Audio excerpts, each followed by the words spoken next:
जय श्री कृष्ण। राधे राधे। सोमवार का व्रत रखने वाले सारे शिव भक्तों को व्रत की हार्दिक शुभकामनाएं। आज आप सुनेंगे सावन सोमवार की व्रत कथा। सावन का महीना भगवान शिव जी को अति प्रिय है, इसलिए सावन के महीने में शिव जी की पूजा करके सोमवार के व्रत किए जाते हैं। सावन सोमवार व्रत करने से विशेष फलों की प्राप्ति होती है, घर में सुख शांति बनी रहती है और व्रती का आत्मविश्वास बढ़ता है। मान्यताओं के अनुसार सोमवार का व्रत करने से संतान, नौकरी में तरक्की और व्यवसाय में लाभ मिलता है, कर्ज से मुक्ति मिलती है और जिस किसी के विवाह में अड़चन आ रही है तो वैवाहिक संबंधी सारी समस्याएं अपने आप दूर हो जाती हैं। सोमवार का व्रत करने से आरोग्य जीवन की प्राप्ति होती है, मन शांत रहता है, मानसिक तनाव दूर होता है। यह व्रत भगवान शिव का आशीर्वाद पाने और आध्यात्मिक विकास के लिए बहुत ही महत्वपूर्ण माना जाता है। तो आइए इस पावन अवसर पर सुनते हैं सोमवार व्रत कथा। तो सारे शिव भक्त इस कथा को श्रद्धा भाव से पूरा सुने। कथा शुरू करने से पहले कमेंट बॉक्स में शिव गौरी का जयकारा जरूर लगाएं। अमरपुर नगर में एक धनी व्यापारी रहता था और दूर दूर तक उसका व्यापार फैला हुआ था। नगर में उस व्यापारी का सभी लोग मान सम्मान करते थे। इतना सब कुछ होने पर भी वह व्यापारी अंतर्मन से बहुत दुखी था, क्योंकि उस व्यापारी का कोई पुत्र नहीं था। दिन रात उसे एक ही चिंता सताती रहती थी कि उसकी मृत्यु के बाद उसके इतने बड़े व्यापार और धन संपत्ति को कौन संभालेगा। पुत्र पाने की इच्छा से वह व्यापारी प्रत्येक सोमवार भगवान शिव की व्रत पूजा किया करता था। सायंकाल को व्यापारी शिव मंदिर में जाकर भगवान शिव के सामने घी का दीपक जलाया करता था। उस व्यापारी की भक्ति देखकर एक दिन देवी पार्वती ने भगवान शिव से कहा, हे प्राणनाथ, यह व्यापारी आपका सच्चा भक्त है। कितने दिनों से यह सोमवार का व्रत और पूजा नियमित कर रहा है। हे प्रभु, आप इस व्यापारी की मनोकामना को अवश्य पूर्ण करें। भगवान शिव ने मुस्कुराते हुए कहा, हे पार्वती, इस संसार में सबको उसके कर्म के अनुसार फल की प्राप्ति होती है।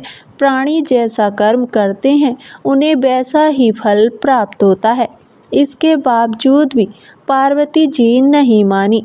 उन्होंने भगवान भोलेनाथ से आग्रह करते हुए कहा, नहीं प्राणनाथ, आपको इस व्यापारी की इच्छा पूरी करनी ही पड़ेगी, क्योंकि यह आपका अनन्य भक्त है।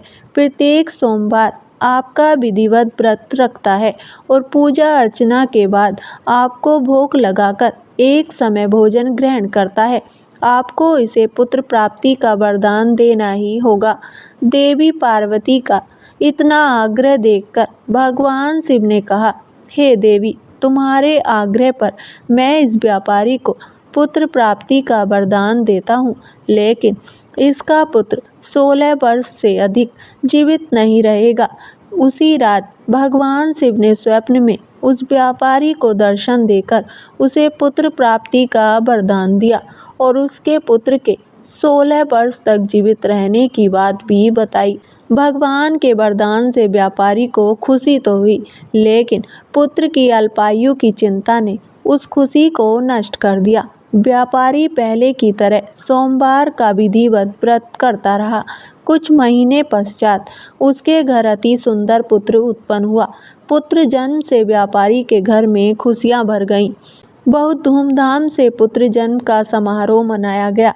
व्यापारी को पुत्र जन्म की अधिक खुशी नहीं हुई, क्योंकि उसे पुत्र की अल्पायु के रहस्य का पता था। उस व्यापारी के अलावा यह रहस्य घर में किसी को नहीं मालूम था। विद्वान ब्राह्मणों ने उस पुत्र का नाम अमर रखा। जब अमर 12 वर्ष का हुआ तो शिक्षा प्राप्ति के लिए उसे वाराणसी भेजने का निश्चय हुआ। व्यापारी ने अमर के मामा दीपचंद को बुलाया और कहा कि अमर को शिक्षा प्राप्त करने के लिए वाराणसी छोड़ आओ। अमर अपने मामा के साथ शिक्षा प्राप्त करने के लिए चल दिया। रास्ते में जहाँ भी अमर और दीपचंद रात्रि विश्राम के लिए ठहरते, वहीं यज्ञ करते और ब्राह्मणों को भोजन कराते थे। लंबी यात्रा के बाद अमर और दीपचंद एक नगर में पहुँचे। उस नगर के राजा की कन्या के विवाह की खुशी में पूरे नगर को सजाया गया था। निश्चित समय पर बारात आ गई, लेकिन वर का पिता अपने बेटे के एक आंख से काने होने के कारण बहुत चिंतित था। उसे इस बात का भय सता रहा था कि राजा को इस बारे में पता चल गया तो कहीं वह विवाह से इनकार न कर दे और इससे उसकी बदनामी होगी। वर के पिता ने अमर को देखा तो उसके मस्तिष्क में एक विचार आया। उसने सोचा, क्यों न इस लड़के को दूल्हा बनाकर राजकुमारी से विवाह करा दूं। विवाह के बाद इसको धन देकर विदा कर दूंगा और राजकुमारी को अपने नगर में ले जाऊंगा। वर के पिता ने इसी संबंध में अमर और दीपचंद से बात की। दीपचंद ने धन मिलने के लालच में वर के पिता की बात स्वीकार कर ली। अमर को दूल्हे के वस्त्र पहनाकर राजकुमारी चंद्रिका से विवाह करा दिया गया। राजा ने बहुत सा धन देकर राजकुमारी को विदा किया। अमर जब लौट रहा था तो सच नहीं छिपा सका और उसने राजकुमारी की ओढ़नी में लिख दिया कि राजकुमारी चंद्रिका, तुम्हारा विवाह तो मेरे साथ हुआ था, लेकिन मैं तो वाराणसी में शिक्षा प्राप्त करने जा रहा हूँ। अब तुम्हें जिस नवयुवक की पत्नी बनना पड़ेगा वह एक आंख से काना है। जब राजकुमारी ने अपनी ओढ़नी पर लिखा हुआ देखा और उसे पढ़ा तो उसने काने लड़के के साथ जाने से इनकार कर दिया। जब राजा को जानकारी मिली कि काने राजकुमार के साथ उसकी पुत्री का विवाह नहीं हुआ है तो राजकुमारी को महल में रख लिया। उधर अमर अपने मामा दीपचंद के साथ वाराणसी पहुंच गया। अमर ने गुरुकुल में पढ़ना शुरू कर दिया। जब अमर की आयु 16 वर्ष पूरी हुई तो उसने एक यज्ञ किया। यज्ञ की समाप्ति पर ब्राह्मणों को भोजन कराया और खूब अन्न वस्त्र दान किए। रात को अमर अपने शयन कक्ष में सो गया। शिवजी के वरदान के अनुसार शयनावस्था में ही अमर के प्राण पखेरु उड़ गए। सूर्योदय पर मामा अमर को मृत देखकर रोने पीटने लगा। आसपास के लोग भी एकत्र होकर दुख प्रकट करने लगे। मामा के रोने विलाप करने के स्वर समीप से गुजरते हुए भगवान शिव और माता पार्वती ने भी सुने। पार्वती जी ने भगवान से कहा, प्राणनाथ, मुझसे इसके रोने के स्वर सहन नहीं हो रहे, आप इस व्यक्ति के कष्ट अवश्य दूर करें। भगवान शिव ने पार्वती जी के साथ अदृश्य रूप में समीप जाकर अमर को देखा तो पार्वती जी से बोले, हे देवी, यह तो उसी व्यापारी का पुत्र है जिसे मैंने 16 वर्ष की आयु का वरदान दिया था। इसकी आयु तो पूरी हो गई। पार्वती जी ने फिर भगवान शिव से निवेदन किया, हे प्राणनाथ, आप इस लड़के को जीवित करें, नहीं तो इसके माता पिता पुत्र की मृत्यु के कारण रो रो कर अपने प्राणों का त्याग कर देंगे। इस लड़के के पिता तो आपके परम भक्त हैं, वर्षों से सोमवार का व्रत करते हुए आपको भोग लगा रहे हैं। देवी पार्वती के आग्रह करने पर भगवान शिव ने उस लड़के को जीवित होने का वरदान दिया। भगवान शिव के आशीर्वाद से कुछ ही पल में वह जीवित होकर उठ बैठा। शिक्षा समाप्त करके अमर अपने मामा के साथ अपने नगर की ओर चल दिया। दोनों चलते हुए उसी नगर में पहुँचे जहाँ अमर का विवाह हुआ था। उस नगर में भी अमर ने यज्ञ का आयोजन किया। समीप से गुजरते हुए नगर के राजा ने यज्ञ का आयोजन देखा तो राजा ने अमर को तुरंत ही पहचान लिया। यज्ञ समाप्त होने पर राजा अमर और उसके मामा को महल में ले गया और कुछ दिन उन्हें महल में रखकर बहुत सा धन और वस्त्र देकर राजकुमारी के साथ विदा किया। रास्ते में सुरक्षा के लिए राजा ने बहुत से सैनिकों को भी साथ भेजा। दीपचंद नगर में पहुंचते ही एक दूत को घर भेजकर अपने आगमन की सूचना भेजी। अपने बेटे अमर के जीवित वापस लौटने की सूचना से व्यापारी बहुत प्रसन्न हुआ। व्यापारी ने पत्नी के साथ स्वयं को एक कमरे में बंद कर रखा था। भूखे प्यासे रहकर व्यापारी और उसकी पत्नी बेटे की प्रतीक्षा कर रहे थे। उन्होंने प्रतिज्ञा कर रखी थी, यदि उन्हें उनके बेटे की मृत्यु का समाचार मिला तो दोनों अपने प्राण त्याग देंगे। व्यापारी अपनी पत्नी और मित्रों के साथ नगर के द्वार पर पहुंचा। अपने बेटे के विवाह का समाचार सुनकर और पुत्रवधू राजकुमारी चंद्रिका को देखकर उसकी खुशी का ठिकाना न रहा। उसी रात भगवान शिव ने व्यापारी के स्वप्न में आकर कहा, हे श्रेष्ठी, मैंने तेरे सोमवार के व्रत करने और व्रत कथा सुनने से प्रसन्न होकर तेरे पुत्र को लंबी आयु प्रदान की है। भगवान शिव की बातें सुनकर व्यापारी स्वप्न में ही बहुत प्रसन्न हुआ। सोमवार का व्रत करने से व्यापारी के घर में खुशियां लौट आईं। शास्त्रों में लिखा है कि जो स्त्री पुरुष सोमवार का विधिवत व्रत करते और व्रत कथा को सुनते हैं, उनकी सभी इच्छाएं पूरी होती हैं। एक बार प्रेम से बोलिए, हर हर महादेव, जय माता पार्वती। एक समय शिव जी महाराज पार्वती जी के साथ हरिद्वार में घूम रहे थे, तो पार्वती जी ने देखा कि सहस्त्रों मनुष्य गंगा में स्नान कर रहे हैं और साथ में हर हर बोल रहे हैं, परंतु सारे ही दुखी और पाप परायण हैं। तो पार्वती जी ने बड़ी ही हैरानी से शिव जी से पूछा कि हे देव, गंगा में इतनी बार स्नान करने पर भी इनके पाप और दुखों का नाश क्यों नहीं हुआ? क्या गंगा में इतनी ताकत नहीं है कि इनके पाप धो सके? तो पार्वती जी की बात सुनकर महादेव जी कहने लगे कि प्रिय, गंगा में तो वही ताकत है, परंतु इन लोगों ने पाप नाशनी गंगा में स्नान नहीं किया है, तो इन्हें लाभ कैसे होगा? तो पार्वती जी हैरान होते हुए बोली कि स्नान कैसे नहीं किया? मेरे सामने सारे स्नान करके आ रहे हैं और अभी तक तो इनके शरीर भी सूखे नहीं हैं, वह भी पानी से भीगे हुए हैं। ते कह सकते हो कि यह गंगा में स्नान करके नहीं आ रहे। तो शिव जी बोले कि यह केवल जल में डुबकी लगाकर आ रहे हैं, मैं तुम्हें इसका रहस्य कल समझाऊंगा। तो पार्वती जी तो जानने के लिए बड़ी ही बेसब्री से इंतजार कर रही थीं। दूसरे दिन सुबह हुई तो बड़े जोरों की बरसात हो रही थी। गलियां सारी कीचड़ से भरी हुई थीं। एक चौड़ी रास्ते में एक गहरा गड्ढा था जो चारों ओर से लपटीले कीचड़ से भर रहा था।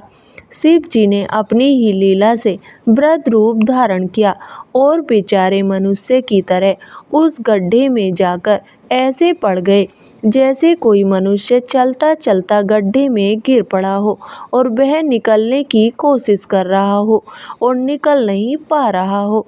और उससे पहले पार्वती जी को उन्होंने यह समझाकर उस गड्ढे के पास बिठा दिया था कि देखो, तुम लोगों को सुना सुना कर यूं पुकारती रहना कि मेरे वृद्ध पति अचानक से गड्ढे में गिर पड़े हैं, कोई पुण्य आत्मा इन्हें निकालकर इनके प्राण बचाए और मुझ असहाय की सहायता करे। शिव जी ने यह और भी समझा दिया कि जब कोई गड्ढे में मुझे निकालने को तैयार हो तो इतना और कह देना कि भाई, मेरे पति सर्वथा निष्पाप हैं, इन्हें वही छुए जो निष्पाप हो। यदि आप निष्पाप हैं तो ही इनके हाथ लगाइए, नहीं तो हाथ लगाते ही आप भस्म हो जाएंगे। तो पार्वती जी ने कहा कि ठीक है। ऐसा कहकर वह गड्ढे के किनारे बैठ गई। तो वहां से आने जाने वाले लोगों को शिव जी के कहे अनुसार सुना सुना कर कहने लगी कि कोई मेरी सहायता करो, मेरे वृद्ध पति को इस गड्ढे से बाहर निकालो, मेरी असहाय की सहायता करो। तो वहां पर गंगा जी में स्नान करके लोगों की टोलियां आ रही थीं। यूं सुंदर युवती को बैठी देखकर कईयों के मन में पाप आया, तो कई लोग लज्जा से डरे, तो कईयों को कुछ धर्म का भाव हुआ, तो कई कानून से डर गए और कई लोग पार्वती जी को कहने लगे कि मरने दो बुड्ढे को, उसके लिए क्यों रोती हो, तुम हमारे साथ चलो। थोड़ी देर बाद में कुछ दयालु सहचरित्र पुरुष थे, उन्होंने करुणावश युवती के पति को निकालना चाहा। तो पार्वती कहने लगी कि अगर आप निष्पाप हैं तो ही मेरे पति को हाथ लगाइए, क्योंकि मेरे पति तो निष्पाप हैं, इन्होंने कभी कोई पाप नहीं किया है। अगर कोई पापी मनुष्य इन्हें छुएगा तो वह इसी समय भस्म हो जाएगा। तो पार्वती के वचन सुनकर वह रुक गए और सोचने लगे कि हम गंगा में स्नान करके तो आए हैं, पर क्या हुआ, पापी तो हैं ही, कहीं हाथ ना जल जाए। ये सोचते हुए आगे चले गए। किसी का साहस नहीं हुआ कि उस बुढ़े को उस गड्ढे से बाहर निकाल दे। सुबह से शाम हो गई, सैकड़ों आए, सैकड़ों ने पूछा और चले गए। तो शिवजी कहने लगे कि पार्वती देखो, आया कोई गंगा में नहाने वाला। थोड़ी देर बाद में एक जवान हाथ में लोटा लिए हर हर करता हुआ निकला। तो पार्वती ने उससे वही बात कही तो युवक का हृदय करुणा से भर गया। उसने शिवजी को निकालने की तैयारी की तो पार्वती ने उसे रोक कर कहा कि अगर तुम निष्पाप हो तो ही मेरे पति को हाथ लगाना, अन्यथा हाथ लगाते ही तुम भस्म हो जाओगे। तो उसने उसी समय बिना किसी संकोच के दृढ़ निश्चय के साथ पार्वती से कहा कि माता, मेरे निष्पाप होने में तुम्हें संदेह क्यों होता है? देखती नहीं हो मैं अभी गंगा नहाकर आया हूँ। भला गंगा में गोता लगाने के बाद भी कभी पाप रहते हैं? मैं तुम्हारे पति को अभी निकालता हूँ। यह कहकर उस युवक ने लपक कर बूढ़े को ऊपर उठा लिया। तो शिव पार्वती ने उसे अधिकारी समझकर अपना असली स्वरूप प्रकट करके उसे दर्शन देकर कृतार्थ किया। शिवजी ने पार्वती से कहा कि पार्वती, इतने लोगों में से इस एक ने ही गंगा स्नान किया है। इसी दृष्टांत के अनुसार जो लोग बिना श्रद्धा और बिना विश्वास के केवल दम के लिए स्नान करते हैं, उन्हें वास्तविक फल नहीं मिलता। परंतु इसका यह मतलब नहीं है कि गंगा का स्नान व्यर्थ जाता है। विश्वास के साथ किए गए गंगा स्नान का फल अवश्य मिलता है।